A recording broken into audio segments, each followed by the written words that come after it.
Hey everyone, hope you're all doing well. So the topic of this video is the verb gustar in Spanish, and it's usually problematic for students mainly because the way that we express the idea in Spanish is structurally, in terms of the grammar, it's structurally very different than the way we express it in English grammar. So you just have to kind of get used to that and accept it. So I'm going to do this video a little differently. I'm going to explain and give you practice at the same time. So let's go ahead and get started. Okay, so I think it's helpful at the beginning to think of the verb gustar in terms of meaning to be pleasing or to please. Now, if you look it up in the dictionary, it'll give you the meaning to like, and this is the verb that we use in Spanish to say that we like things or that we like to do things. But if you think of it as meaning to be pleasing or to please, it's going to make more sense to you as far as the structure goes. So let's take it as that, to please or to be pleasing. Now, if something pleases or is pleasing, it has to be pleasing to someone. So the Spanish indirect object pronouns are the words that tells you to whom something is pleasing. For example, me means to me, it is pleasing to me. Te, to you, that would be the informal. Le has several different meanings. It can mean to him, to her, or to you formal. Nos, to us. Os means to you. This would be used in Spain when you use the vosotros. It's related to the word vosotros. So to you, in other words, to you people that you know well. And then les can mean a couple of different things. It can mean to you or to them. Okay, to you plural or to them. Okay, so once you learn these indirect object pronouns, the meanings, and once you understand that gustar means to be pleasing, then you can kind of put it all together. It's really not that complicated. Okay, so let's go ahead and start with this word, the class, la clase.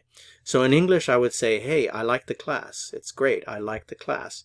How would you say that in Spanish? Well, in Spanish, you don't want to literally say, I like the class. Sometimes students, they see the verb gustar and they say, oh, I know how to say that. They say, gusto la clase. And, you know, your profesor or profesora will say, no, you can't say it that way. It just doesn't work that way. So in Spanish, you have to say, the class is pleasing to me by using the verb gustar and an indirect object pronoun. You also have to have different word order. So it helps if we go from the end of the sentence to the beginning. So we're starting with the end here, la clase. Now the class is the thing that pleases in Spanish, so, and it dictates the form of gustar. So the class is pleasing would be la clase, the class is pleasing, gusta. Okay, so the class is pleasing. Well, at this point we have to ask, well, to whom is it pleasing? Well, it's pleasing to me. In other words, I like it. Me gusta la clase.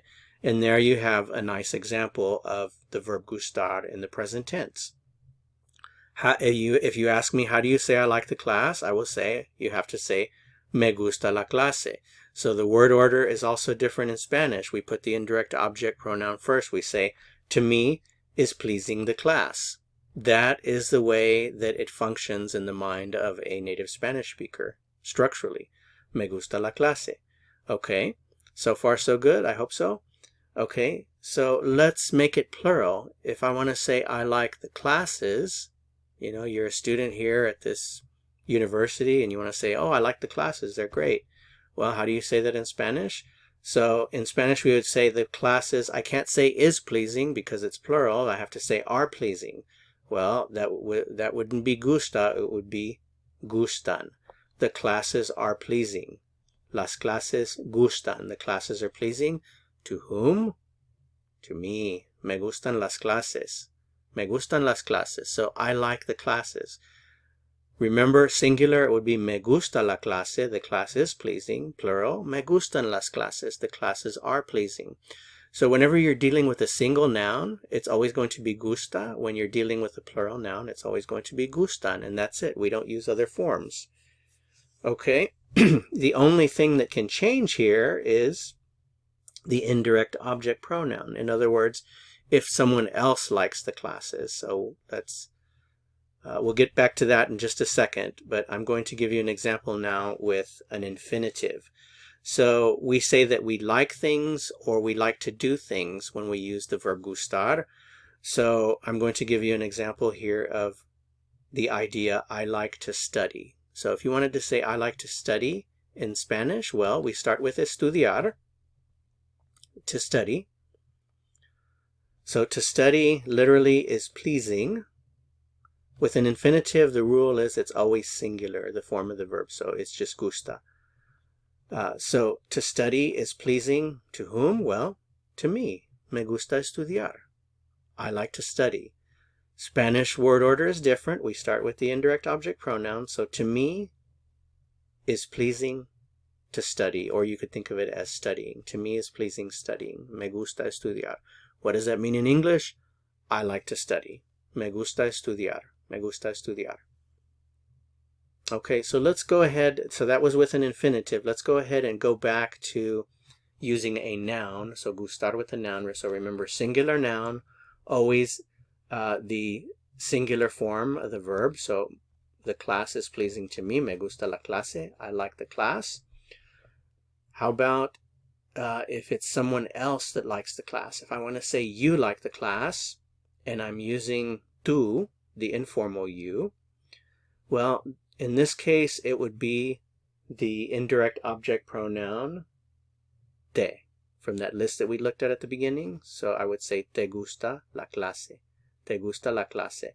And this is a statement. I'm just saying you like the class. Oh, you like the class. Te gusta la clase. Nice statement. How would you ask the question? Do you like the class? Well, just adjust your intonation is all you have to do. ¿Te gusta la clase? ¿Te gusta la clase? Do you like the class? ¿Te gusta la clase? There you have it. If I want to say he likes the class, he likes the class, I have to say literally to him is pleasing the class in Spanish. So that would be le gusta la clase. So the class is pleasing to him. Le can mean to him. And you say, wait a minute, what is this a él? Well, this is a little phrase that we have to add in there because le is ambiguous. If I just say le gusta la clase, le, remember we said means to him, to her, or to you. So the only way that we can clarify what this le means here is by adding in this little phrase with an a. So a él literally means to him. To him, again, is pleasing the class. And this sounds redundant to English speakers. To him is pleasing the class. Yes, it is redundant, but it's the device that we have in Spanish to clarify the le. So a él le gusta la clase. A él le gusta la clase. If I want to say she likes the class, it's le gusta la clase, but we have to clarify the le. So for this one, we would say a ella. A ella le gusta la clase. A ella le gusta la clase. Now, how about you like the class, or using usted? So the indirect object pronoun, it's not the me, it's not the te, it's the le, right? Remember, le means to him, to her, or to you. So how would you say this one? It's going to be le gusta la clase. Can you guess what the little clarifying phrase, the a with something else, the a, what would it be? Give you a hint. A usted le gusta la clase. A usted le gusta la clase. You like the class.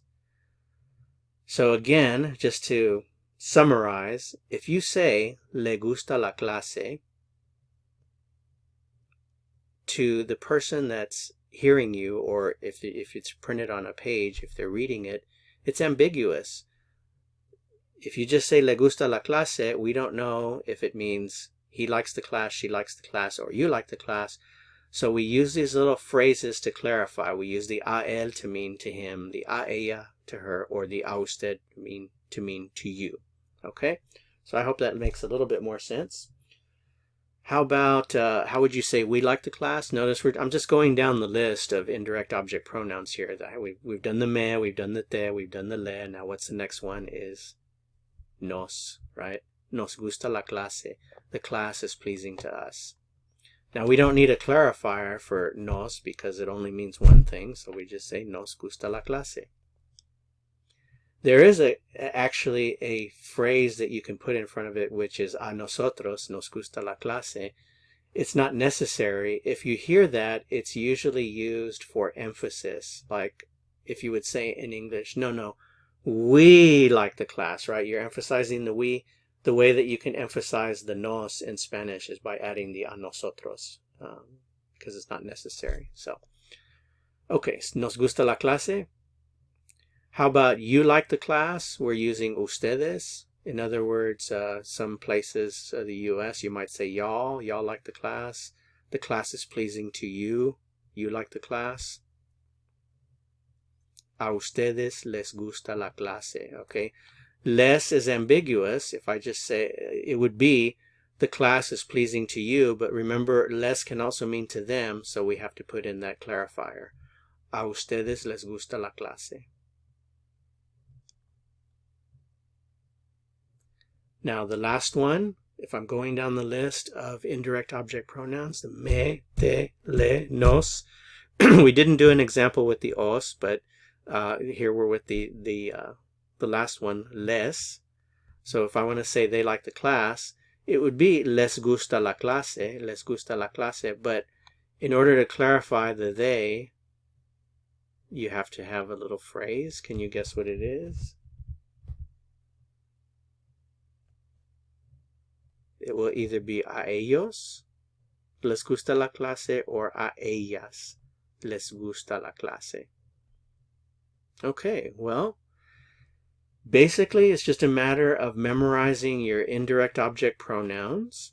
So be sure you've memorized those and you're ready to go with the indirect object pronouns. And then the rest of it is just understanding that structurally it's very different than it is in English.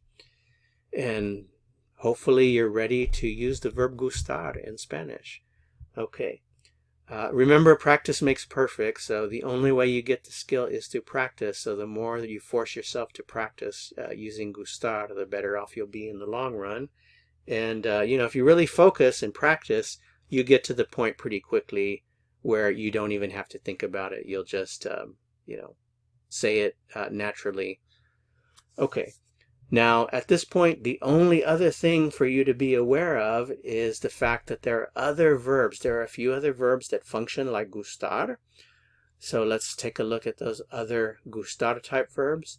One of them is the verb aburrir. So aburrir means to be boring. So sometimes we'll say, well, that bores me, or it bores me to do something. Well, we would use the verb aburrir. For example, if I want to say the class is boring to me, then I would say me aburre. You have to know how to conjugate aburrir. It's an IR verb. So aburre is the singular and aburren is the plural. So I would say me aburre la clase. The class bores me. Or I could say the classes bore me. Me aburren las clases. Me aburren las clases. Or you could ask someone, is the class boring to you? You could say, te aburre la clase, te aburre la clase. Encantar is another important one. Encantar means literally to enchant. And in Spanish, we use encantar like we use the verb to love in English, like when you love something or love to do something. So, for example, if you wanted to say, I love tacos, the correct verb to choose in Spanish would be encantar. So I would say, me encantan los tacos, me encantan los tacos. Or I love enchiladas, me encantan las enchiladas. Or maybe you love hamburgers, you could say, me encantan las hamburguesas. Okay? Faltar is another very important verb. It means literally to be lacking. So in English, we use this to mean like I'm missing or I'm lacking or I don't have something. For example, if I want to say I don't have a pen, I could say no tengo una pluma, but another way of expressing the idea would be to use the verb faltar. So I could say, oh, me falta una pluma. meaning I'm missing a pen or I don't have a pen. I can't write whatever. Okay? So faltar, another important one. Fascinar, to fascinate. The class, let's just go with the class. Fascinates me, me fascina la clase. Molestar is to bother. To bother. So, for example, I know it looks like English molest, but it has a different meaning here. It just means to bother. So, for example, if you're hearing music, if somebody's playing music while you're studying, you could say, oh, the music is bothering me, or the music bothers me. You could say, me molesta la música, me molesta la música. Importar means to matter or to be important. So, for example, if I want to say my class is important to me, I would say, me importa la clase. Interesar, something is interesting to someone, so I could say the class interests me, me interesa la clase. And finally, the last one here on the list, quedar, is to be left over or to be remaining, to remain. So, for example, let's say you have $100 and you go on a shopping spree and you only have $5 left. You could use the verb quedar by saying, oh, me quedan $5. Usually we use the word solo, like I only have $5 left. Solo me quedan $5. Okay, so again, quedar is what we call a gustar type verb. So this is not the complete list, but these are some of the most common gustar type verbs. Okay, well, I hope that was helpful. Again, just keep forcing yourself to practice with gustar and you'll get it. Okay, well, that's it for this video. Es todo. Hasta luego. Adios. See you in class.